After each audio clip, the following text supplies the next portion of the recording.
তাহলে যে চ্যাপ্টারটা শুরু করা হবে সেটা চ্যাপ্টারটার নাম অন্তর্কলজের ব্যাখ্যা। পিছনে একটু শাসা করে শব্দ হবে, ওগুলো ইগনোর করবি। আমার ভয়েসটা ক্লিয়ার কাট শুনতে পাচ্ছিস কি না ভিডিওর সাথে সাথে, সেটাই আসল কথা।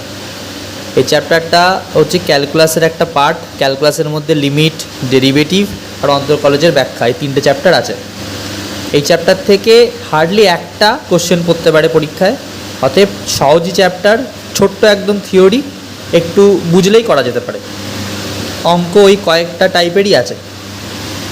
এবার এই চ্যাপ্টার করতে গেলে মেনলি আমাদের করতে হবে কি, ডেরিভেটিভের যে ফার্স্ট ডেফিনেশন আমি শিখিয়েছিলাম সেই জিনিসগুলো হালকা হালকা কাজে লাগবে। তার থেকেও একটা জিনিস কাজে লাগবে, যে সরলরেখা বলে একটা চ্যাপ্টার আছে ক্লাস 11-এ, যেটা তোদের সেকেন্ড সেমিস্টারে করতে হবে।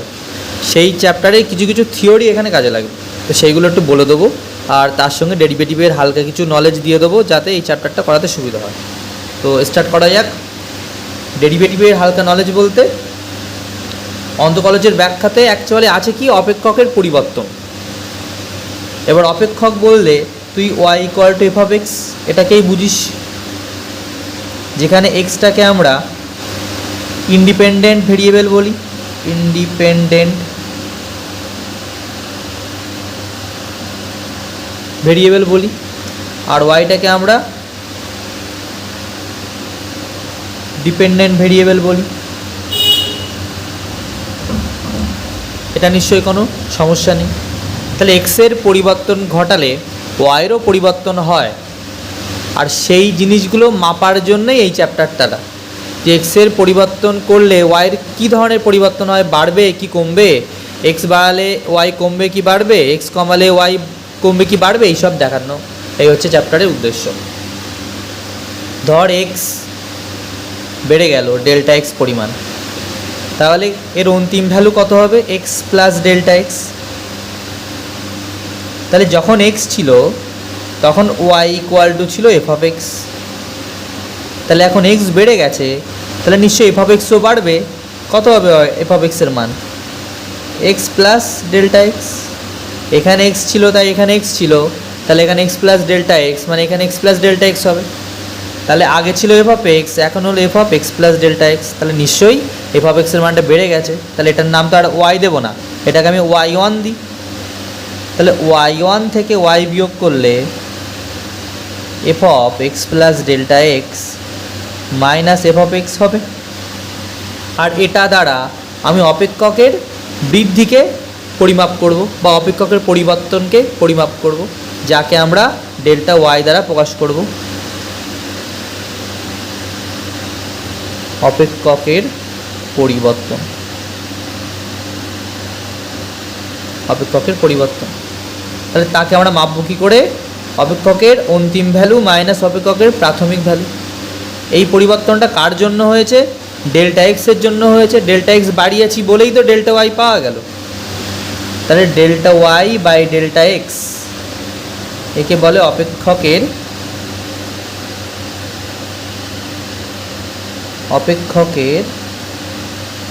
গড় পরিবর্তন। গড় পরিবর্তন মানে অপেক্ষকের পরিবর্তন তো ডেল্টা ওয়াই, তাকে ডেল্টা এক্স দিয়ে ভাগ করলে তাহলে আমরা কী পাবো, অপেক্ষকের গড় পরিবর্তন, বা এক্সের সাপেক্ষে ওয়াই এর পরিবর্তনের হার।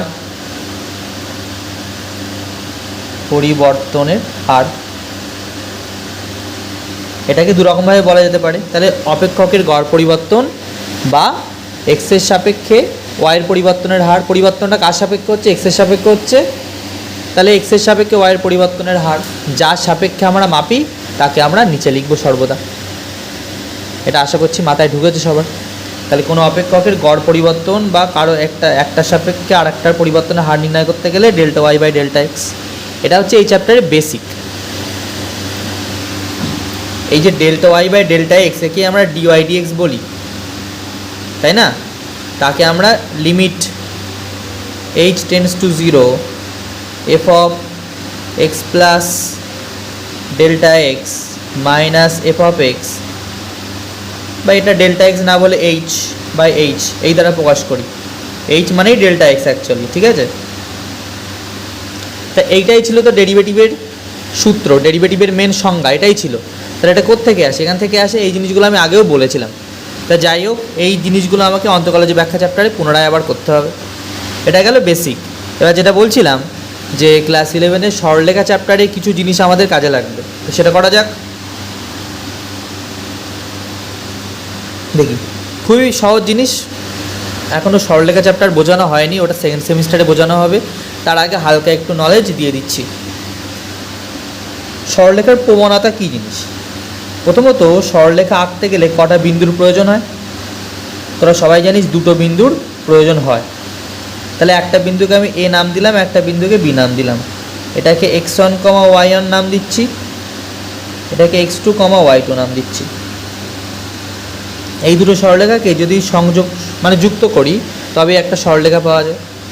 এখন এই সরলরেখাটাকে যদি বর্ধিত করা হয় তাহলে নিশ্চয়ই ও এক্স অক্ষকে একটা কোণে ছেদ করবে। সেই কোণটাকে আমরা আলফা কোণ নাম দিলাম, যাকে আমরা বলবো নতিকোণ, যাকে আমরা নতিকোণ বলবো বা নতকোণও বলা যেতে পারে। এখন এই আলফাটার যদি আমি ট্যান নেই, মানে ট্যান আলফা নেই, তাকে এম দ্বারা প্রকাশ করব, আর তাকেই বলবো আমরা সরলরেখার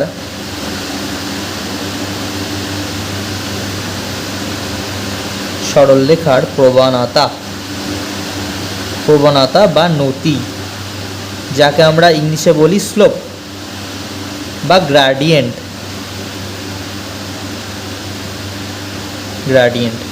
তাহলে কি বললাম?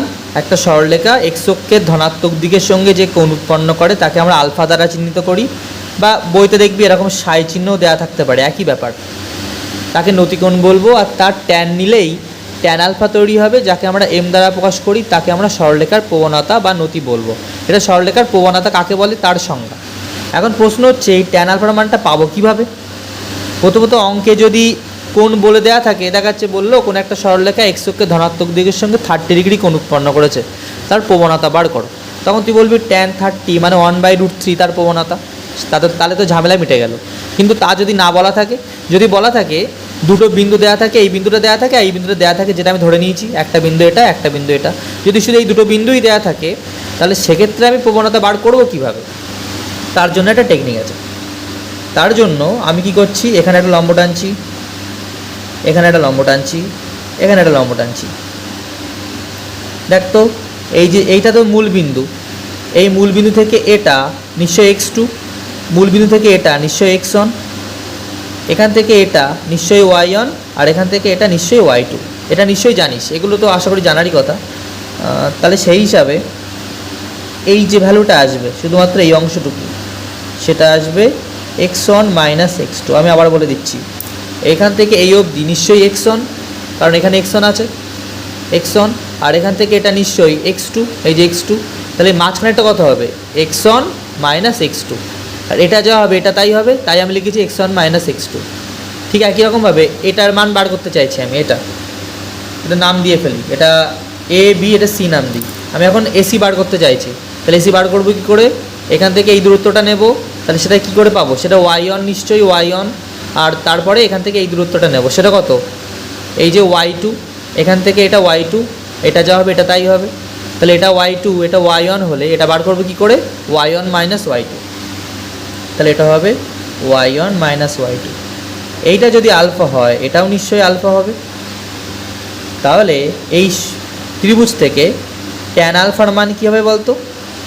এটা 90 ডিগ্রি কোণ, তো এটা 90 ডিগ্রি কোণ, তাহলে লম্ব বাই অতিভুজ, তাহলে লম্ব বাই ভূমি, তাহলে y1 - y2 by x1 - x2। ভূমি ওই লম্ব কোণটা, লম্ব হচ্ছে y1 - y2, আর ভূমিটা হচ্ছে x1 - x2। তাহলে ট্যান আলফা সমান অ্যাকচুয়ালি এটা। এইটুকখানি নলেজ হচ্ছে সরলরেখার নলেজ, যাকে আমরা এম বলবো। তাহলে দুরকমভাবে প্রবণতা বার করা যাবে। সরলরেখা চ্যাপ্টার যখন তোরা শিখবি তখন দুরকমভাবে প্রবণতা বার করা যাবে। একটা হচ্ছে যদি কোণটা ডিরেক্ট দেয়া থাকে তাহলে সেক্ষেত্রে ট্যান আলফার মান বার করবি, আর যদি দুটো বিন্দু দেয়া থাকে সেই বিন্দুর সাহায্যে এইভাবে তুই প্রবণতা বার করবি। ট্যান আলফা সমান কি? y1 - y2 by x1 - x2। কেউ যদি y2 - y1 by x2 - x1 করে তাহলেও চলবে, একই ব্যাপার। এবার এখন প্রশ্ন হচ্ছে এই চ্যাপ্টারে আমি এটা কেন বলছি? এখন এই চ্যাপ্টারে প্রবণতা বার করার আর একটা মেথড আছে। আমি বললাম না দুটো মেথড, একটা কোণ দেওয়া থাকলে আর একটা বিন্দু দেওয়া থাকলে। এখন এই চ্যাপ্টারে আর একটা মেথড আছে, কোনো সরলরেখার প্রবণতা নির্ণয়। এখানে সরলরেখা বলে দেবে না তোকে, এখানে তোকে কী বলে দেবে সেটা আমি বলি এবার। এখানে চ্যাপ্টারের ব্যাপারটা কী, এখানে তোকে একটা বক্র বলে দেবে, এখানে একটা বক্র বলে দেবে। বক্র তোকে ছবি টবি আঁকতে হবে না, আমি ছবির মাধ্যমে বোঝাচ্ছি। ধরো বক্রটা বলে দিল y = f(x), এরকম একটা বক্র বলে দেবে। বলবে যে এই বক্রের যে স্পর্শক তার প্রবণতা বার করো একটা বিন্দুতে, যে কোনো একটা বিন্দু বলে দেবে। এই বক্রটা মানে এই ছবিটা তো বক্রর ছবি, এখানে কোনো একটা বিন্দু বিন্দু দেখাচ্ছে বলে দিল, দেখাচ্ছে কথার কথা বিন্দুটা বলে দিল x1, y1। এখানে অঙ্কে বলা থাকবে 2,3 বা -1,5 বা 0,2 সামথিং বলা থাকবে। আর তোকে এই বক্রটা বলে দেবে, বলে দিয়ে বলবে এই বক্রটার স্পর্শকের প্রবণতা বার করো এই বিন্দুতে। একটা বক্র দিয়ে বলবে ওই বক্রের উপর অমুক বিন্দুতে তার স্পর্শকের প্রবণতা বার করো। তার মানে বক্রত্ব আর প্রবণতা হয় না, বা প্রবণতা কার হয়, একটা সরলরেখার হয়। তাহলে এই স্পর্শকের উপরে এরকম একটা আমরা স্পর্শক আঁকবো, সরি এই বক্রের উপরে এরকম একটা স্পর্শক আঁকবো। সেই স্পর্শকের আমি এবার প্রবণতা বার করবো। এবার সেটা বার করবো কীভাবে, তার জন্য যে সূত্রটা সেটা হচ্ছে এই যে বক্রটা দেওয়া থাকবে তার তুই ডেরিভেটিভ বার করবি। বক্রটা দেওয়া থাকবে মানে কি, দেখা যাচ্ছে বক্রটা এইভাবে দেওয়া আছে y = x² + 5, এরকম বলে দিল। বলে দিয়ে বলল এর 2,5 বিন্দুতে স্পর্শকের প্রবণতা নির্ণয় করো, প্রবণতা নির্ণয় করো। তোকে এটা বলে দিল। তখন তোর ফার্স্ট স্টেপ হবে কি সেটা বলি। তো তখন ফার্স্ট স্টেপ হবে এই বক্রটাকে এক্সের সাপেক্ষে ডেরিভেটিভ করা, মানে dy/dx বার করা। dy/dx কেন করব, তোর প্রশ্ন হবে কেন দাদা আমি dy/dx কেন করতে যাবো, আমি ডেরিভেটিভই কেন করব। সেইটা হচ্ছে এই চ্যাপ্টারের মূল বিষয়বস্তু। dy/dx মানে কি, আমি তোকে বললাম এই যে del(y)del(x)টাকে আমরা dy/dx বলি। তার del(y)del(x) কী ছিল, এক্সের সাপেক্ষে ওয়াইয়ের পরিবর্তনের হার। এক্সের সাপেক্ষে ওয়াইয়ের পরিবর্তনের হার মানে কি, এখানে এক্সটা যদি চেঞ্জ করি তাহলে ওয়াইয়েরও নিশ্চয়ই পরিবর্তন হবে, আর সেইটা নির্ণয় করার উপায় কি, dy/dx। এখন বলছি সেটাকেই বলা হয় প্রবণতা। কেন বলা হয় সেটাকে প্রবণতা, কারণ এখানে সরলরেখাটাতে যদি আমি এক্সের মান চেঞ্জ করি নিশ্চয়ই ওয়াইয়ের মানে চেঞ্জ আসবে। দেখাচ্ছে এরকম যখন সরলরেখাটা ছিল তখন একটা এক্সের একটা নির্দিষ্ট মান ছিল, ওয়াইয়ের একটা নির্দিষ্ট মান ছিল। যখনই আমি এক্সের পরিবর্তন করব তখন নিশ্চয়ই ওয়াইয়েরও পরিবর্তন হবে। দেখাচ্ছে এক্স এই ঘরে নিয়ে চলে গেলাম, তাহলে তখন ওয়াই নিশ্চয়ই এরকম বাড়বে না অথবা কমবে। এটা তো এক্স অক্ষ, যখন এক্সের মান এখানে ছিল তখন এরকম সরলরেখা ছিল। দেখাচ্ছে এক্সের মান সরে এসে এখানে আসলো, তখন সরলরেখাটা যে এরকমই হবে তার কোনো মানে নেই। এরকম হতে পারে, এরকম হতে পারে, এরকম হতে পারে, যা ইচ্ছা হতে পারে, মানে পরিবর্তনের অবশ্যই আসবে। মানে বক্রের পরিবর্তন হবে মানে নিশ্চয়ই সরলরেখারও স্পর্শকেরও পরিবর্তন হবে। তাহলে সেই পরিবর্তনটা আমি মাপবো কী দিয়ে, এই নতি দিয়ে, প্রবণতা দিয়ে। মানে ওই স্পর্শক যদি পরিবর্তিত হয় তাহলে নিশ্চয়ই তার কোণটাও পরিবর্তন হবে, আর কোণটা পরিবর্তন হলে তার প্রবণতা পরিবর্তন হবে। এই যে একটু আগে শেখালাম আলফা, ট্যান আলফাটাকেই প্রবণতা বলে। তাহলে আলফা যদি পরিবর্তন হয় তাহলে তার ট্যান আলফার মানটাও পরিবর্তন হবে, মানে কি প্রবণতা পরিবর্তন হবে। এবার সেই পরিবর্তনটা মাপি আমরা কি দিয়ে, অ্যাকচুয়ালি ডেরিভেটিভ দিয়ে, dy/dx দিয়ে। তাই তোকে যদি এরকম কোনো কোশ্চেন দিয়ে দেয় তাহলে এই স্পর্শকে প্রবণতা বার করতে গেলে তাহলে তোকে কী করতে হবে, ওই বক্রটার ডেরিভেটিভ করতে হবে। তাহলে ডেরিভেটিভ করলে কী পাবো, ওই অপেক্ষকটার পরিবর্তনের হার পাবো আমি কার সাপেক্ষে, এক্সের সাপেক্ষে। ওই জন্য আমি এক্সের সাপেক্ষে ডেরিভেটিভ করবো। তাহলে ডেরিভেটিভ করলে কী পাবো, x² ডেরিভেটিভ করলে 2x হয়, 5 যেহেতু ধ্রুবক তাহলে তার ডেরিভেটিভ করলে 0 হয়। তাহলে অ্যাকচুয়ালি আসছে কত, dx আর 2x। এখন অঙ্কে কী বলেছে যে 2,5 বিন্দুতে স্পর্শকের প্রবণতা বার করতে। তাহলে এখানে এই 2 এটা হচ্ছে এক্সের মান, আর 5 এটা হচ্ছে ওয়াইয়ের মান। তা আমার যখন আমি প্রবণতা বার করছি এই dy/dx এটাই তো প্রবণতা, অতএব নির্ণয় প্রবণতা এইভাবে লিখবি।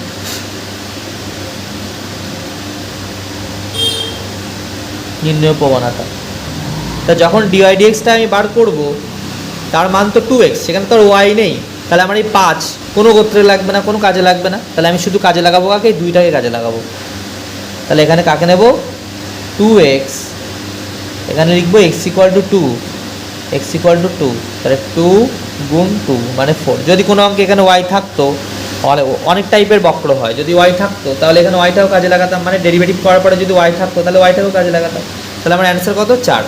তাহলে ওই বক্রের অত বিন্দুতে স্পর্শকের প্রবণতা কত? 4। তো তোকে যদি এখন বলে তাহলে ওই স্পর্শকটা বলো তো এক্স অক্ষের সঙ্গে কত ডিগ্রি কোণ উৎপন্ন করেছে, তুই বলবি প্রবণতা তো 4 বেরিয়েছে, আর ট্যান আলফা মানেও আমি প্রবণতা জানতাম, তাহলে নিশ্চয়ই ট্যান আলফা ইকুয়াল টু 4। তাহলে alpha equal to tan inverse 4। তোকে যদি জিজ্ঞাসা করে তাহলে ওই স্পর্শকটি এক্স অক্ষের ধনাত্মক দিকের সঙ্গে কত ডিগ্রি কোণ উৎপন্ন করেছে, তুই বলবি ট্যান ইনভার্স 4 এত ডিগ্রি কোণ উৎপন্ন করেছে, ব্যাস ছেড়ে দিবি। এই জিনিসগুলো আশা করছি বোঝা গেছে। এছাড়াও কিছু কিছু ছোটো ছোটো অঙ্ক আছে এই চ্যাপ্টারে, সেগুলো আমি বুঝিয়ে দেবো। আমরা জানি দেখা যাচ্ছে দুটো বিন্দু আছে এ আর বি, তাদের মধ্যে দূরত্ব বলা আছে এক্স। তাহলে এই দূরত্ব অতিক্রম করতে যদি টি সময় লাগে, তাহলে দূরত্ব সমান কি করা যায়? ভি সমান কি লেখা যায়? D by T. জানিস এটা গতিবেগ সমান দূরত্ব বাই সময়। তাহলে এখানে V equal to X by T লিখতে পারবো। এখন এই গতিবেগ কাকে বলে, বেগ কাকে বলে? সময়ের সাপেক্ষে দূরত্ব পরিবর্তনের হারকে বলা হয় বেগ। আমরা ক্যালকুলাসের ভাষায় বেগের সঙ্গে এটাই শিখব যে সময়ের সাপেক্ষে দূরত্ব পরিবর্তনের হারকে বলা হয় বেগ। যেমন দেখ, এখান থেকে এই অবধি গেলাম তখন একটা ডিস্ট্যান্স, এখান থেকে এই অবধি গেলাম তখন একটা ডিস্ট্যান্স, এখান থেকে এই অবধি গেলাম তখন একটা ডিস্ট্যান্স, মানে সময়ের সাপেক্ষে দূরত্ব পরিবর্তিত হচ্ছে না, আর তাকেই আমরা তো গতিবেগ বলছি, বেগ বলছি। তাহলে অ্যাকচুয়ালি ভি ইকুয়াল টু ক্যালকুলাসে কী বলা হবে? ডিএক্স ডিটি, যেখানে টি সমান হচ্ছে সময় আর এক্স সমান হচ্ছে দূরত্ব। এবার সময়ের সাপেক্ষে বস্তুর গতিবেগ পরিবর্তনের হার, যাকে আমরা ত্বরণ বলি, ত্বরণ, যেটা তোরা সব ক্লাস 10-এ শিখেছিস বা 9-এ শিখেছিস, এগুলো ফিজিক্সেও আছে, তাহলে এগুলো অচেনা কিছু নয়। তাহলে যখন দূরত্ব পরিবর্তন করব সময়ের সাপেক্ষে তখন তাকে ভি বলবো, মানে তাকে আমরা বলবো গতিবেগ, একে বেগ লিখে দিই বেগ, আর একে বলবো আমরা ত্বরণ। কখন বলবো? যখন সময়ের সাপেক্ষে গতিবেগ পরিবর্তন করবো, মানে ডিভিডিটি। সময়ের সাপেক্ষে বেগ পরিবর্তন করছি ডিভিডিটি। এই দুটো জিনিস মাথায় আমাকে রাখতে হবে। এই চ্যাপ্টারে মোটামুটি জিনিসগুলো শেষ হয়ে গেছে, এই আছে, এবার কিছু কিছু অঙ্ক আছে সেগুলো আমি বুঝিয়ে দেবো, তাহলে এই চ্যাপ্টারটা কমপ্লিট হয়ে যাবে। আচ্ছা, আর একটা ছোটো জিনিস একটু বলে দেবো। যখন আমি এটা শেখালাম তখন একটা জিনিস বলি, ধরো কোনো সরলরেখা এক্স অক্ষের সঙ্গে সমান্তরাল, তাহলে সেক্ষেত্রে ও তো এক্স অক্ষের সঙ্গে কোনো কোণ উৎপন্ন করছে না, তাহলে সেক্ষেত্রে ট্যান আলফা সমান, মানে আলফা সমান কত হয়ে যাবে? তখন কোণ উৎপন্ন করছে না, মানে আলফা সমান 0। তাহলে সেক্ষেত্রে ট্যান আলফা সমান আমরা 0 নেব, তার মানে কি প্রবণতাটা তার 0 হবে সেক্ষেত্রে, আর সেই ক্ষেত্রে তাহলে ডিওয়াই ডিএক্স ইকুয়াল টু কিন্তু 0 হবে, এটা মাথায় রাখতে হবে। তাহলে কোনো সমান্তরাল সরলরেখার ক্ষেত্রে তার প্রবণতা 0 হয়, মানে ট্যান আলফা সমানও 0, ডিওয়াই ডিএক্স ইকুয়াল টু 0 হবে। চল তাহলে এখন একটা অঙ্ক দেখানো যাক। আমি একটা অঙ্ক লিখে নিয়েছি, এটা বইতে দেখতে পাবি, ফিল ইন দ্য ব্ল্যাঙ্কসের 2-এর দাগ। অঙ্কে বলছে কি, এরকম টাইপের একটা বক্র দেয়া আছে, বক্র দিয়ে বলছে এর যে স্পর্শক যে বিন্দুতে এক্সের ধনাত্মক দিকের সঙ্গে 45 ডিগ্রি কোণ উৎপন্ন করবে সেই বিন্দুর স্থানাঙ্কটা নির্ণয় করো। তাহলে যে বিন্দুতে এত ডিগ্রি কোণ উৎপন্ন করবে তার স্থানাঙ্কটা বার করতে হবে। আগেরটায় কি বললাম যে স্থানাঙ্ক দেয়া থাকলে কিভাবে কোণ বার করতে হয়, এবার কোণ বলে দিয়েছে তোকে বার করতে হবে বিন্দুটি। তাহলে আমরা ফার্স্ট স্টেপ কী করবো? ডিওয়াই ডিএক্স করবো। তাহলে 1-এর ডেরিভেটিভ করলে 0, 2x-এর ডেরিভেটিভ করলে 2 কনস্ট্যান্ট বাইরে চলে যাবে, x-এর ডেরিভেটিভ করলে 1, -3 বাইরে চলে যাবে, 2x x স্কোয়ারের ডেরিভেটিভ করলে 2x, তাহলে আসছে কত? 2 - 6x। এখন প্রবণতা তো এটাই তো প্রবণতা, যাকে আমরা m বলবো। আবার m সমান আমরা কি জানি? ট্যান আলফা, আলফার মান কি? Tan 45 degree. তাহলে এখান থেকে কী বলতে পারবো? 2 - 6x ইকুয়াল টু 1, তাহলে -6x -1, তাহলে x-এর মান 1/6। তাহলে x-এর মান যদি 1/6 হয় তাহলে x-এর মান এখন আমি 1 নম্বর সমীকরণে বসিয়ে দেবো, যে বক্রটা দেওয়া আছে ওখানে বসিয়ে দেবো। তাহলে y-এর মান কত চলে আসবে? 1 + 2 × 1/6 - 3 × 1/6 হোল স্কোয়ার, 1/3 36 12, এটা 4/3 মাইনাস 12 12 16 মাইনাস 1 15/12, 3 দিয়ে কাটলে 5, 3 দিয়ে কাটলে 4। তাহলে বিন্দুটা কি হবে? এক্স কমা ওয়াই তো 1/6, 5/4। আশা করছি অঙ্কটা বুঝতে পেরেছিস। আর একটা অঙ্ক দেখাচ্ছি কনভেনশনাল টাইপের, 18 দাগ। বলছে x=2 এবং x=5 মধ্যে এই অপেক্ষকটির গড় পরিবর্তনের হার নির্ণয় করতে এবং x=2 বিন্দুতে অপেক্ষকটির পরিবর্তনের হার নির্ণয় করতে। প্রথমত গড় পরিবর্তনের হার মানে আমি কি বলেছিলাম? Delta Y by delta X. মনে করে দেখ, আমি পেজ উল্টে রেখে দিচ্ছি, এই দেখ গড় পরিবর্তনের হার, মানে এখানে হার লিখলে ভালো হয়, del Y by del X. তাহলে সেক্ষেত্রে আমাকে প্রথমে কী বার করতে হবে যে ডেল ওয়াই কত, ডেল এক্স কত। আচ্ছা, ডেল এক্স মানে কি? কতটা অপেক্ষকের মানে এক্সের পরিবর্তন হয়েছে। তাহলে এক্স প্রথমে ছিল 2, পরে হয়েছে 5, তাহলে 5 - 2 করলে 3 হবে। আর ডেল্টা ওয়াই বার করতে গেলে ওয়াইয়ের অন্তিম মান মাইনাস ওয়াইয়ের প্রাথমিক মান। তাহলে যখন 5 হচ্ছিল তখন এর মান কত? 25। যখন আগে 2 ছিল তখন তার মান কত ছিল? 4। তাহলে ডেল্টা ওয়াই কত হবে? 21। তাহলে একটা অ্যান্সার, গড় পরিবর্তনের হার কত আসবে? 21/3, মানে 7 আসবে একটা উত্তর। আর একটা লাস্টে কী বলেছে? x=2 বিন্দুতে অপেক্ষকের পরিবর্তনের হার। কোনো বিন্দুতে বললে এক্ষুনি কী বললাম? আগে তাকে ডেরিভেটিভ করতে হবে। তাহলে dy dx, কোনো বিন্দুতে বললে অবশ্যই আগে ডেরিভেটিভ করতে হবে। এখানে একটা বিন্দুর মধ্যে গড় পরিবর্তনের হার বলেছে, গড় কথাটা ইউজ করে দিয়েছে। কোনো বিন্দুতে বললে সেক্ষেত্রে আমার ডেরিভেটিভ করতে হবে। তাহলে 2x হবে নিশ্চয়ই। তাহলে কত বিন্দুতে বলেছে? x=2 বিন্দুতে বলেছে। তাহলে x=2 বিন্দুতে এক্সের জায়গায় কত বসিয়ে দেবো? 2। তাহলে উত্তর হবে 4। তাহলে অ্যান্সার হবে 7,4, মানে 7 উত্তর হবে আর 4 উত্তর হবে, মানে এটা সি দাগে আছে। তাহলে এই চ্যাপ্টারের অঙ্ক এবার করতে পারবি, আর কোনো সমস্যা হবে না।